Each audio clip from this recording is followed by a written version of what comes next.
to mention in the quick parts list here is you will need like a scraper tool, a flat blade screwdriver, some 75/90 gear oil. I ended up using, I think, 5 3/4 quarts of this, as well as a 3/4 inch torque wrench. Today we're going to be doing an install on a rear diff cover, specifically a PPE diff cover we have right here. It's going to be a very basic install. You're going to simply all you're going to need is a 13mm.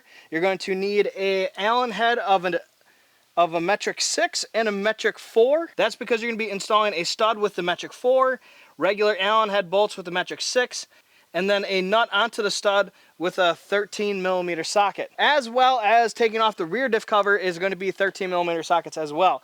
There will be a few things in this video that I do want you guys to pay attention to, so please, when we come to the point of torquing these bolts down, make sure you pay attention to that, because there's specific order for that. Here is the rear diff cover that we're going to be using. It is PPE 2380510 is the part number. As you can see, this is not the flat back style. It has the inlet here for the oil to come up and over with the ring gear.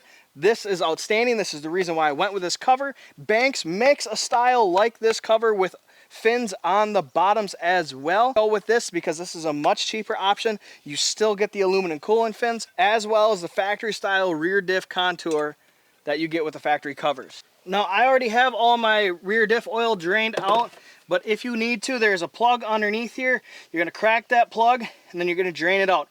If you cannot crack this plug, go ahead and start loosening up your bolts and then pry the cover open a little bit and let your gear oil all drain out into a pot. Drain pan. I don't know why I said pot. So we're going to go ahead and start taking these off. Take your screwdriver, go ahead and start prying this open.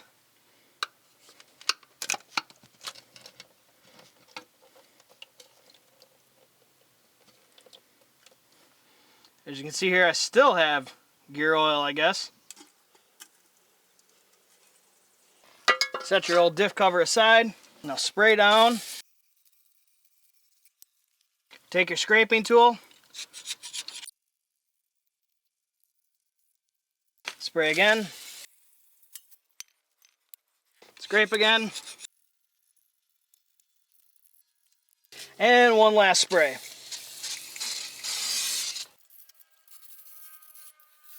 Now this is a good time to go ahead and inspect your ring gear and all your gears and stuff and inside of your rear diff.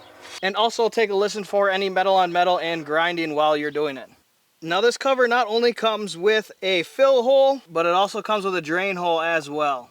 Now stay tuned for the video that will be coming up, the post-install video. It will be also on the podcast as well, so make sure you follow the podcast. But we will talk about exactly how the install went, what things we would change, and exactly why I went with this cover versus other covers as well. Now in the instructions, it tells you to use like an RTV liquid gasket, like a gasket maker. I've always used actual gaskets, like Felco gaskets and stuff like that, Felpro gaskets and stuff like that. The rear diff, I really love these lube lockers, so that's what I'm going to use. Even if the instructions tell me to use the RTV, I really like these lube lockers. If it leaks, I will go ahead and use RTV. So now we're going to go ahead and put 2 bolts on with the rear diff cover just to kind of hold it in place. We're just going to kind of get them up there nice and snug. And then we're going to go ahead and put the studs on. I'm not 100% sure exactly why it wants me to use the studs or why they're even in place, but we'll go ahead and put them in, get them nice and tight. There's no torque spec right now that it gives you, so we're just going to get them nice and snug. And then we're going to go ahead and put all the remaining bolts in. I'm not going to tighten them. It wants me to go in a certain direction and a certain way to tighten them, so I'm not going to tighten them just yet. I'm going to get in there, and I'm going to get them nice and snug while using my impact. And obviously you cannot hear my impact actually ratcheting, and that's because I'm not using it to just impact it on. I'm just using it to lightly speed them on to make the process a little faster.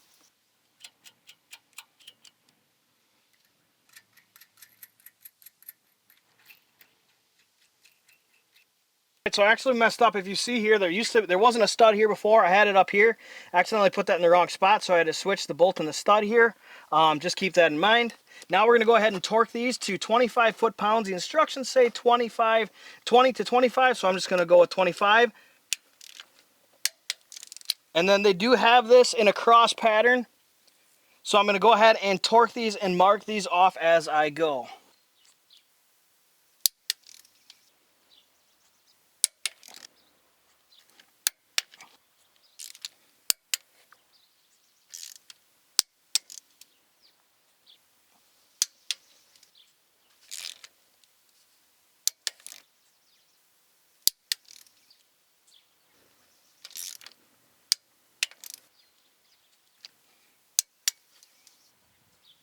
So in the instructions, it wants me to place this bracket over the stud like that, and then put a factory washer on here. But for our trucks, we don't have, a factory nut. For our trucks, we don't have a factory nut on these ones. I'm assuming this is for like the newer trucks. I'm not 100% sure exactly where that's coming from, because these trucks don't have that, you know, so it's kind of like this. So what I could do is throw the, go get another nut just like these ones and throw it on top of that, but I'm not going to do that because the factory one wasn't like that. So what I'm just going to do is go ahead and put the nut on this side of it, and then we're going to go ahead and torque it down. Alright, I messed up again. Have to put this bracket on. I'm going to put the washer on like this because the washer is kind of recessed. So I'm actually going to put this washer in like this and then put the bracket on over the washer. And then we're going to re-torque this down. Remember, it's 25 foot-pounds. So I did not do that absolutely perfectly. I understand that. I kind of messed up here and there, but I showed you guys that I went back and fixed it. That's what I'm all about, is showing you when I do mess up and when I do fix things. Again, when it comes to the stud for the standoff, I'm just going to leave it as is, and if it's going to leak, I highly doubt it'll leak. But if it does leak, I'll put that nut on, torque it to 25 foot-pounds, and then get another nut and put that brake line bracket on top of, sandwiched between the two nuts. But now we get to go ahead and fill our rear diff with some fluid. Now in regards to gear oil, I do use a 7590. This is a Valvoline gear oil, full synthetic. I have used AMSOIL oil in the past, but our friends over at AutoZone once again shipped us out some gear oil out to us here at Rural, and helped us out a lot. So PPE was generous enough to put us some anti-seize on the plug, as well as, for your information, this is a magnet on the inside of this plug. Here's a closer look for you on that magnet.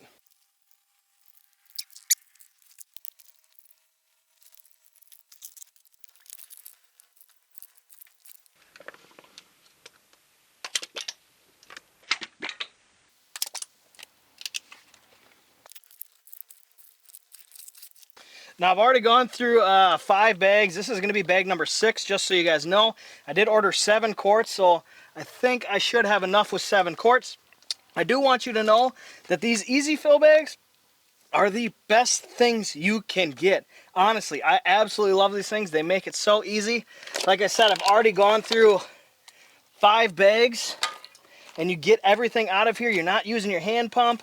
It's just so much easier to use these bags.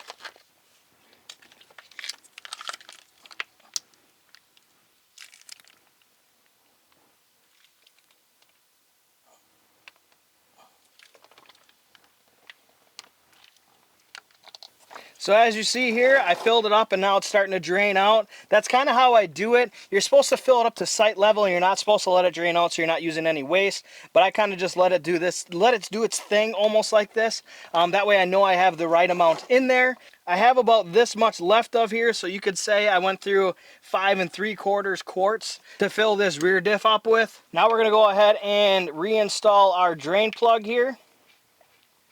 Surprisingly, PPE doesn't give me a torque spec on this. It says just to make it nice and tight.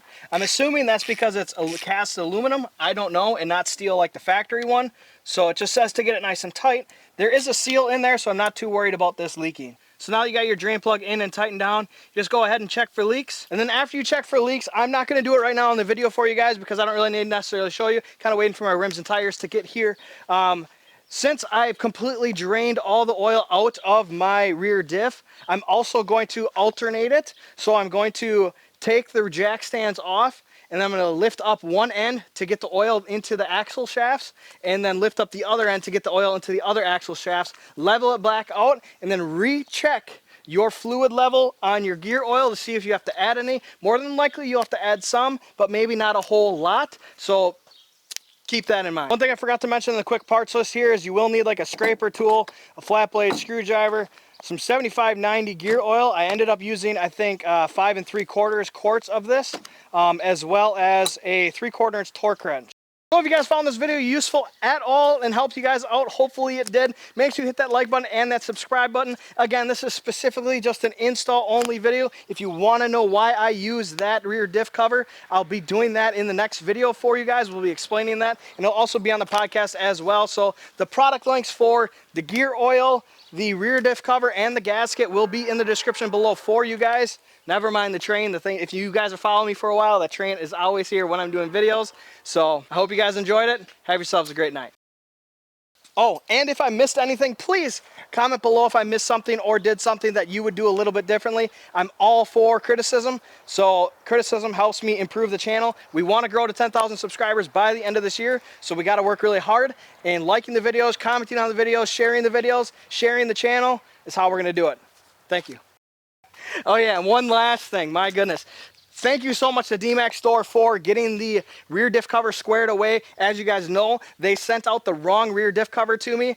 They got it taken care of. I shipped it back to them on Monday. They shipped me out the new one on Monday. I got it on Friday and I got it installed this Saturday. So huge shout out to them. Huge shout out to AutoZone for shipping out to me the gear oil that I needed, like I said earlier in the video. This is not sponsored at all. I just think companies, when they come through the right way, they deserve their credit.